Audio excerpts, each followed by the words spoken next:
For Trichomes.com, I'm Jesse Batend, and this is The High Ground.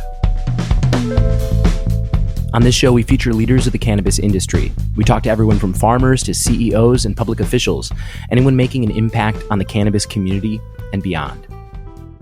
Election Day brought 5 new states with cannabis legislation, and in the weeks since, Democrats have promised to vote on the MORE Act, which would, quote, remove cannabis as a scheduled substance, as well as offer banking protections for the industry. And while some of that is worth getting excited about, the devil, of course, is in the details. And in this case, the details are pretty slim. Language about systems for expunging cannabis convictions, but no details about how that expensive process will actually be handled financially. A vague mention of a process by which people currently serving time for cannabis convictions could appeal their convictions, even though in California, a state that legalized years ago, there are still people sitting in jail for something that is no longer a crime. Marie Montmarquet is a co-founder and a managing partner of the MD Numbers family of brands, a vertically integrated cannabis business in California. She's watched as small businesses have been overtaken by large corporate-style players to the point that she fears it's no longer possible, potentially, for someone like her to even get into the industry.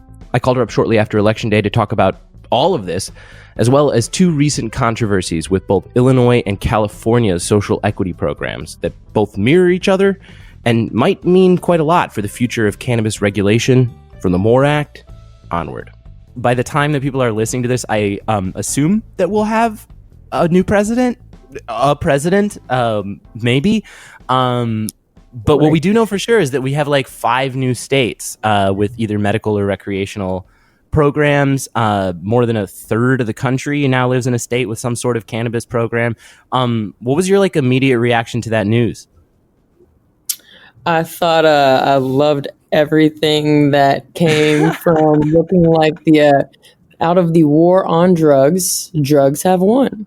And I even appreciate all the like educational conversations that I've had with people since then about their feelings of what happened in Oregon and how uneducated on the data people really are about giving people access to things and how they actually allow drug use to go down in most areas. And, you know, just being able to like think clearly on the social justice cause. You know, I have a lot of my friends are all over the place, all types of people look all different ways. And a lot of them don't really understand that, you know, small amounts of drugs disproportionately put minorities in jail. So, I mean, it's not necessarily about, do you agree with, you know, the drug? It's about agreeing with how we look at our criminal justice system and what we should do with people that get caught with small amounts of drugs. And we should not just put them in jail forever and put them in some sort of reoccurring cycle.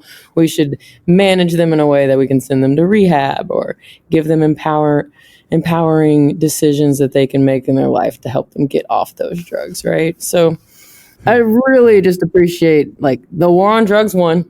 Yay, we won. And now we can actually get into the data. You know, like, the data is really, the science never matched the legislation, and we've always known that. So now we can finally move forward, and I love that. So that's really interesting. 2 questions on that front. Does it feel like an accomplishment when something like this happens, like the conversations that you have and the advocacy that you do is in some way taking shape in the world? Absolutely. I would say my gripe of, like, you know, 2019 was that it seemed like nobody cared. So I definitely like all the things that I've been just on my soapbox, you know, making sure people are more aware of all the things that I'm aware of and how disgusted I am with certain elements of the different things that we have going on in government or just with people or who knows what it is. But yeah, I would say it's very, very eye-opening to have a lot of people far more aware. And of course, social justice is now like on the forefront of a lot of people. It's on the forefront of a lot of companies, small businesses, large businesses. Some, of course, we know it's just kind of like the pride flag, and then the end of June it'll go away, and once it goes away we'll just, you know, we're waiting for it to go away, and we're gonna check all the boxes until it goes away. But the reality is, you know, we don't have to try hard to look outside and see that something's clearly wrong with the way that we have wealth distributed and the access even into something like cannabis, an industry that, most people that have been put in jail look like black and brown people, but the barriers to entry right now are so high that you have to realistically be corporate funded in order to get into cannabis of any sort. So it's definitely a catch Yeah. 22 of all. And I do want to ask you about all of that, but you did mention Oregon, which is one of the 5 states. And my favorite little factoid about that was their governor basically signed the legislation, or he allowed the legislation to pass, but refused to sign it. It's one of these sort of I don't like it, but clearly the people have spoken kind of deals. What was some of the misinformation? You mentioned the misinformation. What? Can you talk a little bit about that? What did that look like? What were the regional specifics to that state? For sure. I just think I'm originally from the South, right? So let's say you have a group of friends that's from the South that, all we ever knew was dare. Say no, right? Say no, say no. So they look at passing something like that, what happened in Oregon with small amounts of drugs, like, oh my gosh, we're headed in the wrong direction. Soon we know there'll be crack on every street. And I'm like, bro, I live in San Francisco and there is crack on every street. And it's here. Look outside. We don't have to sit here and act like these things literally do not exist in every day. I walk over a couple syringes going to my offices in San Francisco. It's as real, So not just the fact that it already goes on, but just the fact that this is a point of, your body, your life, the way you want to live your life is something that America was built on, right? Freedom. And if you're not hurting anyone, then you should be able to live your life in whatever capacity. And we all know, this is not my main point, but I can really get people extra quiet very fast when I start talking about the lethal dose of alcohol. Because how much alcohol do we have in our houses? How close is it to our kids? Is there any child proof?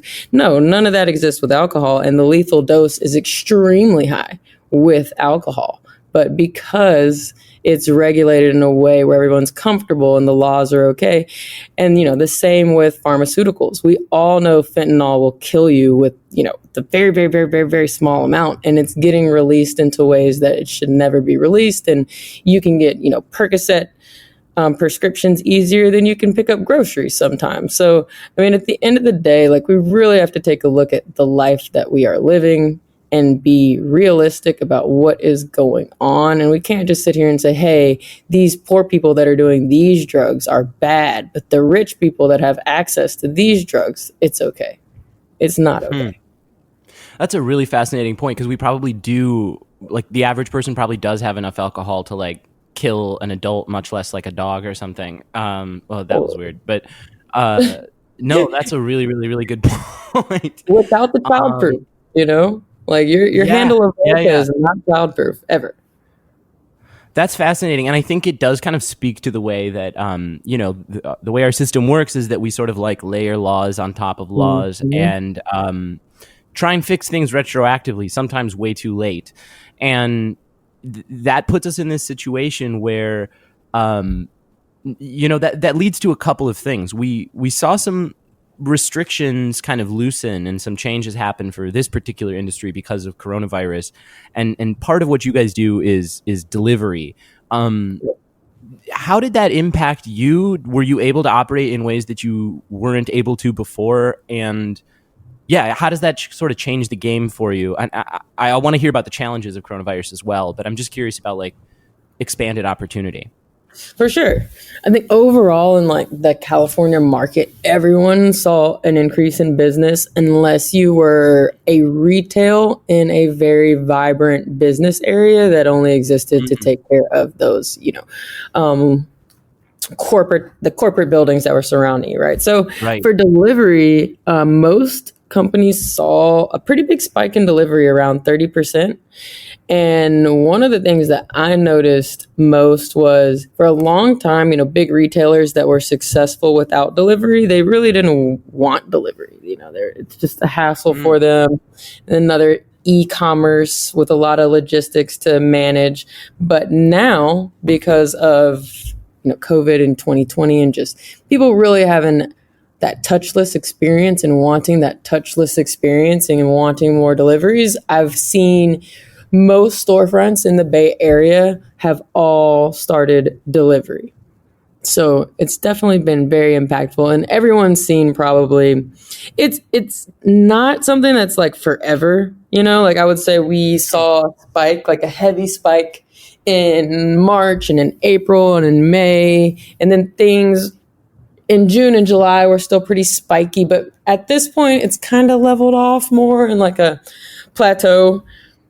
We don't have like the same I guess it was similar to kind of like how people were hoarding toilet paper, right? Like there was a huge concern, like, oh, am I going to be able to get my weed? Oh my God, this is crazy. But now that people understand that, like, all right, the world may still be ending, but I will be able to get my weed and we will just take it day by day. It seems like the business is kind of like, it hasn't gone down, but it has started to plateau. Sure.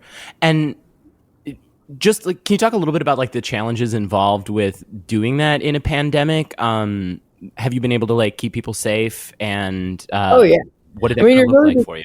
Concerned about like your employees coming to work every day, like the interactions that they have every day. It's one thing to be sitting at home working from a laptop, on Zoom or on something like you and I are doing. It's another to like be risking your health to deliver weed, right? So being able to make sure that like your employees feel safe and that your customers feel safe and that you have protocols that are allowing, for social distancing and of course masks and all the other regulatory things. But in reality, you really want your employees to feel safe, because if they feel like they're coming to work and they're putting their health at risk in a manner that is not worth it, and they could work somewhere else and have less disadvantages, of course that's something that person would look into. And I see labor as an asset. I see labor as like the most important piece of my businesses, and the people that are around me and the people that work really hard with me are my most valuable asset, right? So I don't see labor necessarily as a lot of corporatized companies do, where it's just a commodity that I'm trying to drill down. And I think that COVID, one of my partners, I think I literally just found out today, I don't know if I'm pretty sure he has COVID. So like one of my partners just got COVID today, and I haven't seen him in a minute. So, everything for our employees at that particular, and it's not at our delivery, so it's okay. But, somewhere that people don't interact a lot, but nonetheless, it's still like, this is our reality. Like this is not a fake, sickness or anything. Like people are definitely getting very sick, and we need to be overly cautious.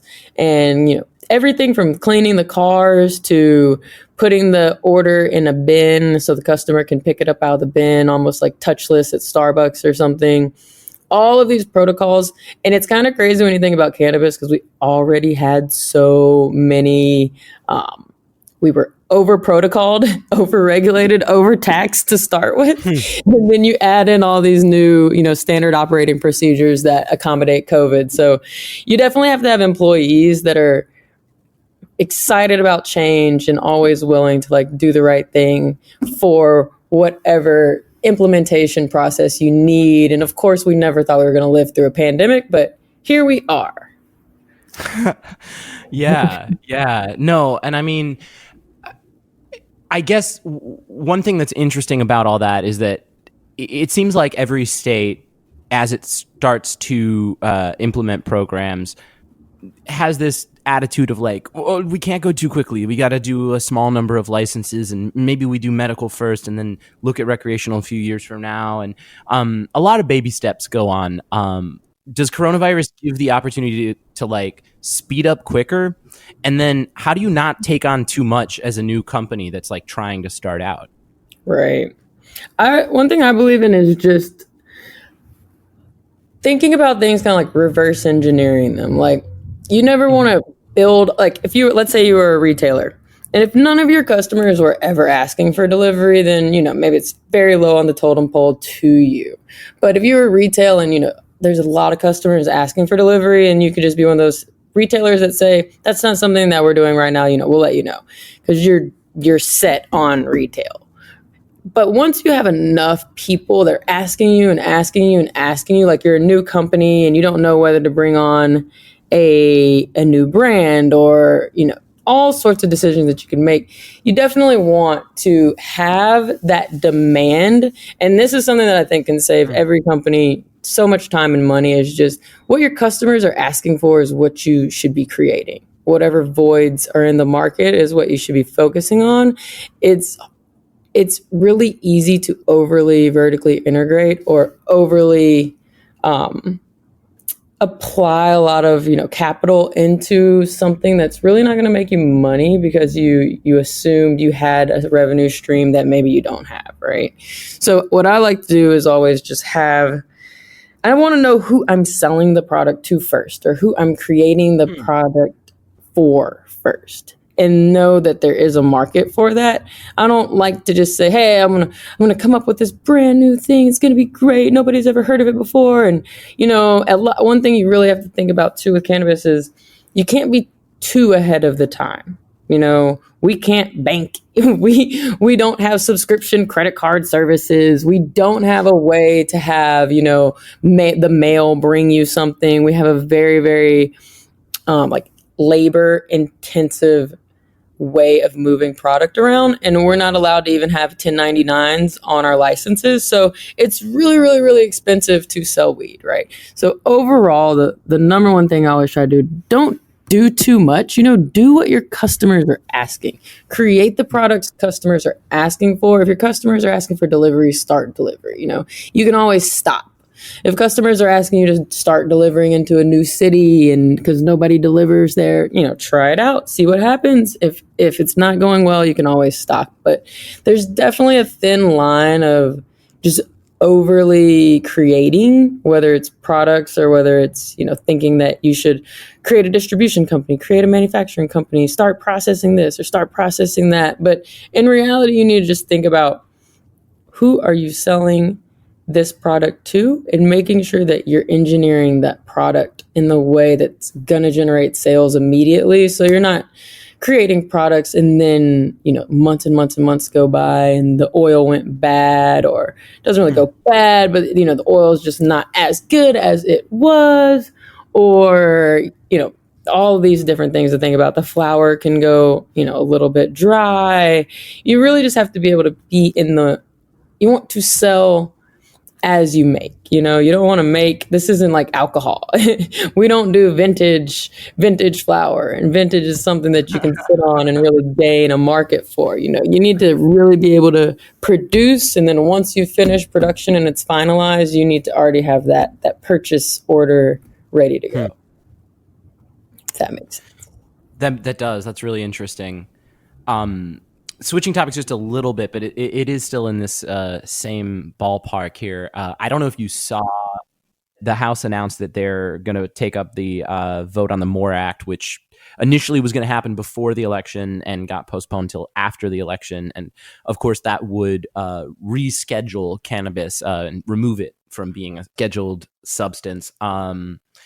That's pretty quick. One aspect of the bill that I think is really interesting, though, is that while it does talk about the social justice piece and the importance of that, and it does have some language that would aim to vacate previous, it would expunge cannabis records for previous convictions. But one aspect is that it doesn't have an automatic retroactive release program. So anybody currently serving a sentence may not necessarily get released. What are your thoughts on that? Is it enough? Is it not enough? What can the industry do to advocate for more? Honestly, this is a hard point for me, being from the South, where Sure. I'm from. People get arrested every day for a little bit of weed, and then you go into jail, and then you get in a fight, and then you never get out. or you get arrested for a little bit of weed and then something else happens and then you're arrested for a little bit more weed and now you're kind of in the system, or the local cops know you as a troublemaker, whatever the case may be, right? I think that I mean, honestly, I don't think that this impacts the change that we need. You know, if you are highly capitalized in cannabis, you can already bank. It's not a big deal. If you have a couple $1,000,000 behind you, you're banking. Okay. You are banking right now. You have no problem banking. So who does this really help? You know, it allows the rich to get richer in some ways. You know, yes, we're gonna create banking. As long as they're descheduling it completely and not rescheduling it, I am all for the complete deschedule. I'm not at all for supporting a Schedule 2 reschedule or something of that nature. But at the end of the day, when you're talking about expungement, you're talking about, you know, there's a lot of ways that they can click a button and they can expunge that for everyone. A lot of states don't even want to make it that easy. They still want to make the person who should not be convicted now with the current laws jump through all these hoops to get their expungement done, which is just Right. it's just ridiculous, right? For me, it's like there's no better or more simple way to put it, but the fact that it's like reinforcing modern day slavery. How are the rich getting richer while you still have people going to jail for weed every day? How are we going to pass a MORE Act and deschedule something, but literally let dads, moms, brothers, sisters, people that were living normal lives sit in jail for cannabis? It's like, that is not okay. You know, there's just, it's an element. I guess. You raised a really good point. I don't mean to cut in, but like, No. you know, the MORE Act does have some language which would allow people who are serving time right now for a nonviolent cannabis, which is already like a lot of qualifiers, nonviolent cannabis offense, which, you know, to your point about the person who got picked up for a dime bag and then got in a fight, like now they're disqualified. But while it does create like a mechanism for people to have their cases looked at, like you said, it could be automatic, and it's going to cost everybody money. It's going to cost the taxpayers money to run the courts. It's going to cost those people who are in jail for something that's no longer illegal money to hire lawyers to fight the case for something that's, again, no longer illegal. So I guess what I'm wondering is like, I have this question just in my mind, and if you don't have an opinion, that's totally fine. But I wonder if like the general public is actually kind of confused about the difference between expungements and releases. And when they hear the word expungement, they think that people in jail are going to be released, when that's not what an expungement is at all. And so I guess the question is like, are people confused about what's happening? Or is it that does that kind of say something dark and weird about our priorities here? Right. I would say like there is a level of confusion, or a small level of confusion. It also seems that people are confused at what exactly, you know, they think, okay, yeah, you were convicted of some sort of weed crime, so now you are expunged. Or they think, okay, more so, this is my point. They think cannabis is a re-entry friendly. That's what they say. You know, cannabis is re-entry friendly. We want more people that have been faced with things that have put them in jail because of the war on drugs to have an opportunity to open up a cannabis business or work at a cannabis business or do all these things in a cannabis business, when in reality, it's a lot harder than that, because there's only certain jobs and certain crimes, I guess you could say, or convictions that you can apply for. And it's not very re-entry friendly. It's not like, it's not somewhere where, you know, you could be a felon for some sort of assault due to selling cannabis, right? Okay, now you can't work in cannabis because you were selling cannabis and someone insulted you and then you assaulted them and then you ended up in jail. And it's like, just to be frank, every single person that came from fighting the war on drugs that was selling cannabis has faced some sort of violence whether they were convicted, whether they just got beat up, whether they never, retaliated or whatever happened. Like this is not, some sort of fake world that we live in. We know what happens when you sell high end things. Like if you're a jeweler, you got to be safe selling jewelry. You got to be safe selling electronics. You have to be safe selling a lot of things, and you end up in assaults or you end up in violent areas that you just, you never anticipated in your life. And maybe it was self-defense, but because you were selling weed, there's no such thing as self-defense, right? So you fast forward till where we're at, and I would say, to answer your question, people have to be confused. Like I would be confused as like how in the world, all right, we're saying that this industry is being created to help people that were impacted by the war on drugs, but you basically have to be a perfect citizen to get your application put forth. And when you're done, the expunging process, honestly, I don't know how to describe that other than like politics really trying to keep like certain classes in certain places. Like if you can hit a button and expunge every single person's weed crime, it should be illegal for you not to hit that button. Like it's unreal. Yeah. Like, what do you mean? Now I have to pay an attorney, or I have to pay to go refile these things in the same states that all of this stuff was happening? What if I don't live in that state anymore? Like there's so much more to it. But what I just look at is like, well, if a certain state can press a button and expunge all those records and another state does not want to do it, usually there's a lot deeper political reasons as why they do not want to allow these certain types of people to have clean records again. And of course, when the prison population and the prison system of America is highly invested into, and a lot of cities and states have a lot of interest to make sure that these places stay full. So there's definitely a lot of, the powers that be out there and why the world is the way the world is. But I think this is definitely an area of like confusion. Like cannabis is not very re-entry friendly. It's not like construction programs or something where you could have felonies and come and work in cannabis. It's very, very unfriendly. Yeah. I mean, I feel like I could ask you a million different questions, but I want to pick up on one thing that you mentioned, which was, this idea that cannabis is like an industry that is supposed to help or give back to people that were hurt by the war on drugs.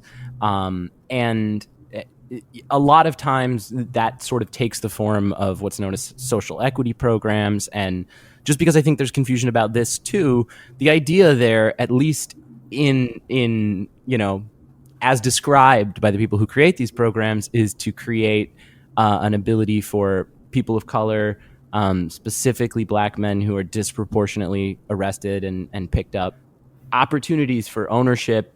And the reality is that a lot of times that doesn't quite work out exactly the way that it's supposed to. And there's a million things that we could talk about with this, but I was hoping you could kind of catch me and the listeners up on some of the recent stuff that's been happening in LA, where a bunch of businesses actually sued the state. Can you kind of give us the lowdown on what happened with that and where we're at now? Absolutely. I think LA is just such an interesting case study in general, because it's such a large city and it's a city of consumers, and you got a good blueprint there of a place where Northern California was always very pro cannabis, whereas Southern California and LA always had a lot of legislation and legislators that did not want to support cannabis. So it was very, very, very forced on LA by the people. The legislators of LA did not want to embrace cannabis. And the equity program was started in California, of course, and most large cities in California, not every city. There's some very big cities coming online, like Redwood City in the Peninsula area right by San Francisco Airport, which will be a dry county. It's a dry county, and they are thinking of permitting 6 storefronts right now, and not one of them will be equity. So it's a catch-22. There's a lot of cities that are doing equity programs, and there's just as many that are not doing equity programs. So in LA specifically, of course, LA had an equity program, and they deemed from the start, they said that we are going to give 200, right around 200 equity permit retail storefronts in LA, in the city of LA. Well, the city of LA let 800 plus equity applicants apply. And in order to apply, that means that you had to secure a building and engage in a lease, or at least get a letter of intent. And most real estate or landlords are not going to give you a letter of intent for free, right? So you're going to have to start paying something monthly on that property. So 800 plus people engaged in 800 plus letters of intents and real estate agreements. And the city knew from the start they were only going to allow 200 people to get in. So you have 600 people taking on debt that come from disenfranchised communities, that come from being impacted by the war on drugs in some way, even if it's just the fact that they lived in an area where people were constantly going to jail for drugs. And you're literally making them take on debt.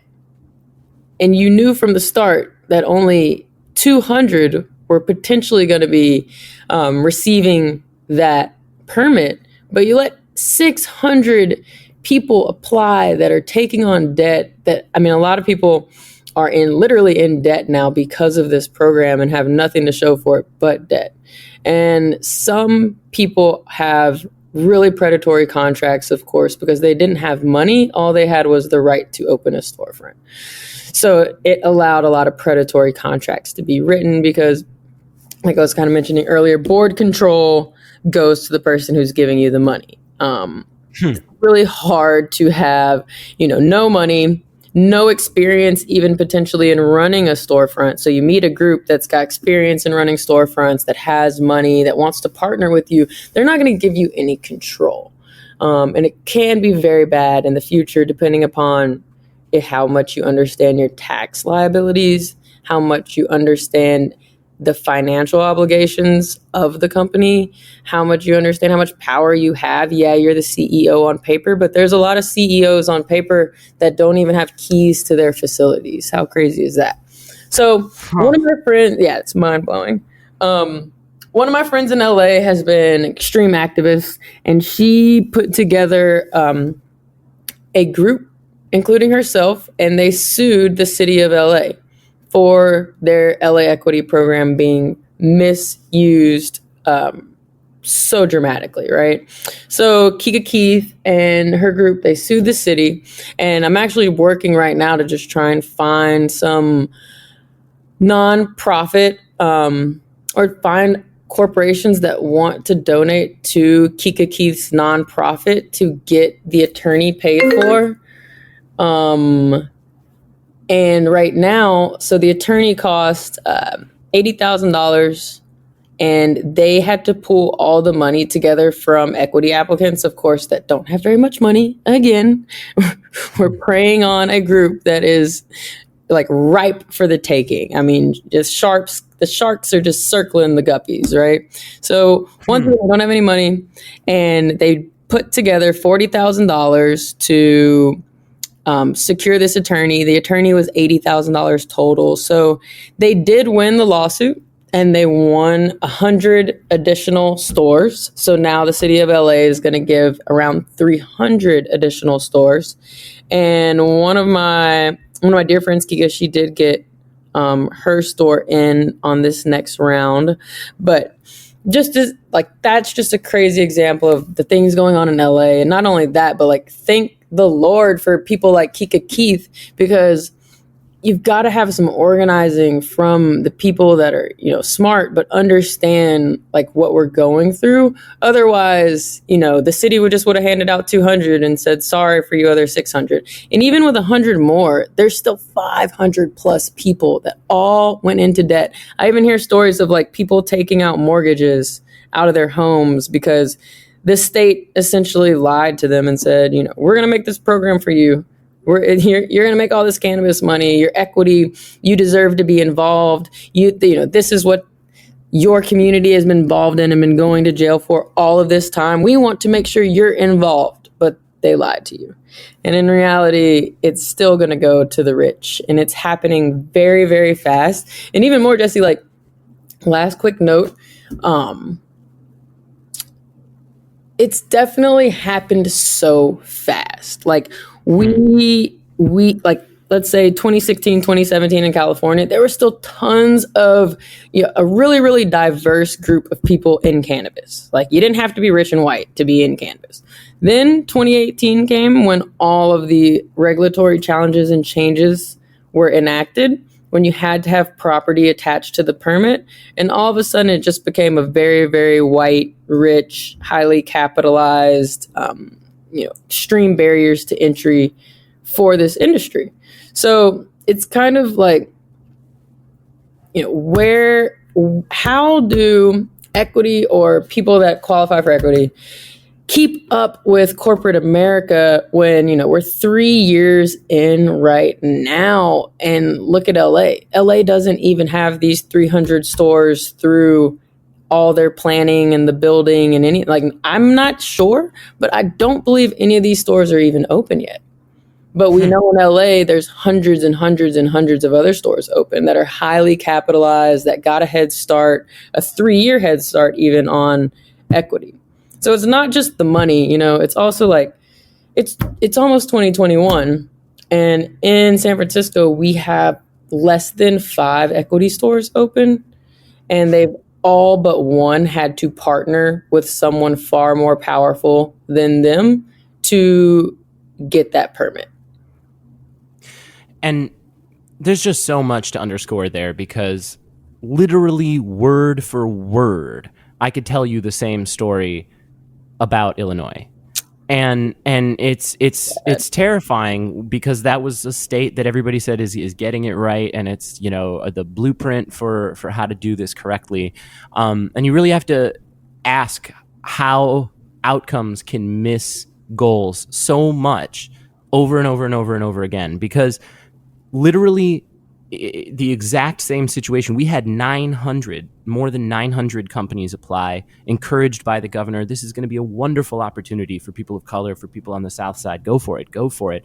There were only 75 licenses to give out, and they didn't even give those licenses out. They just got as far as picking who would be eligible to win them.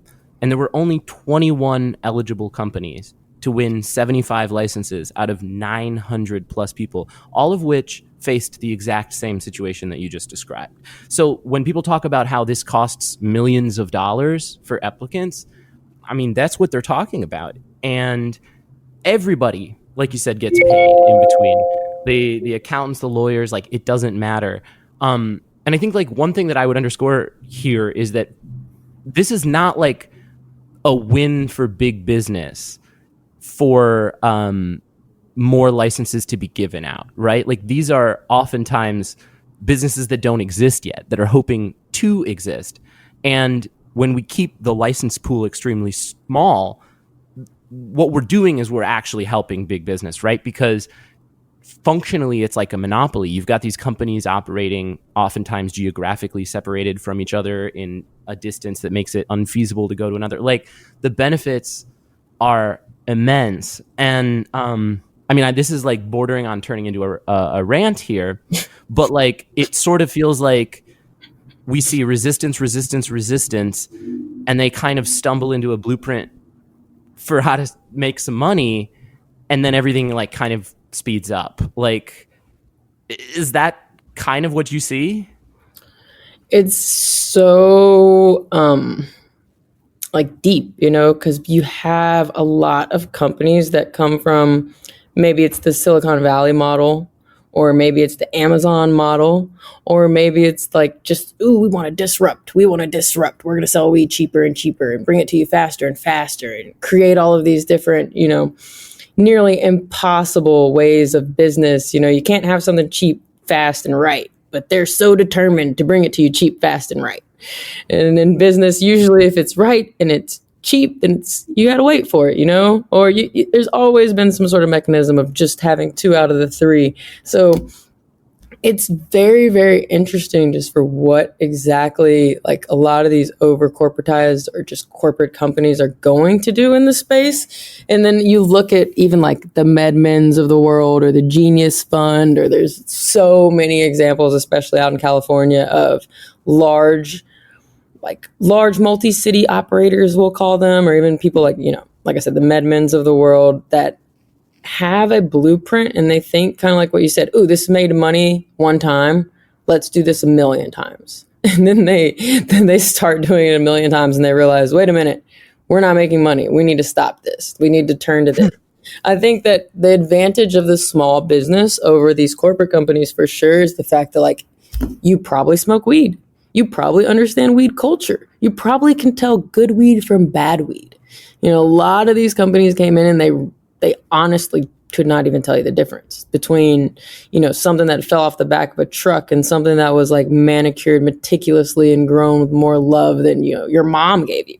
So it's a weird element. Like part of me is enjoying seeing a lot of these corporatized companies that definitely looked at people like myself as the less educated groups to come in and do business with. They just, we come from Netflix. We come from building, Zipcar. We come from building all these, multi-state global companies. We have to know how to sell weed better than you.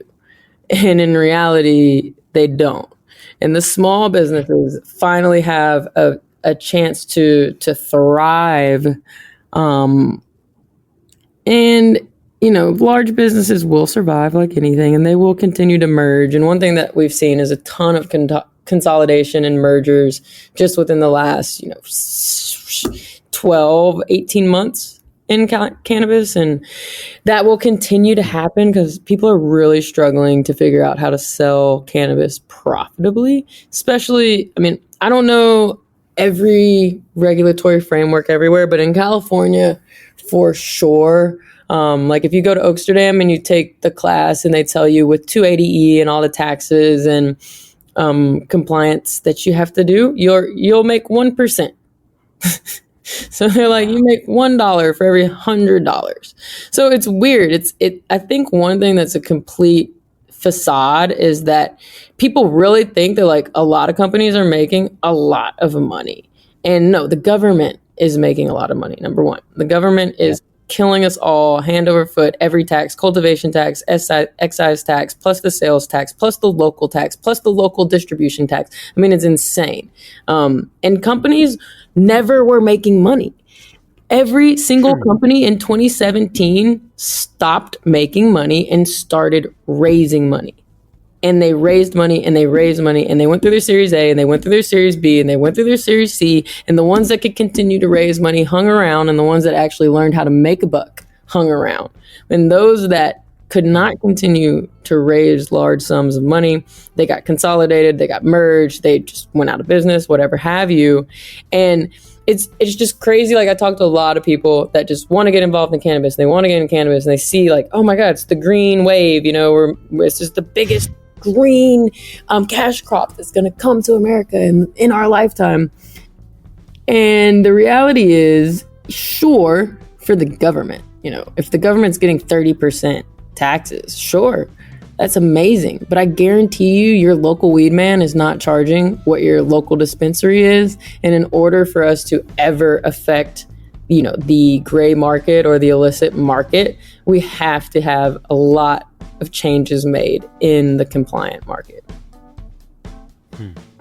Marie Montmarquet is the co-founder and managing partner of MD Numbers, family of brands. Marie, thank you so much for taking the time to talk to me. I really, really appreciate it. I could talk to you forever, honestly. I know, I love this stuff. This is my favorite. I'm like, I got such a long list in such a short amount of time. You can find more cannabis industry reporting at trichomes.com, as well as more great shows like this one.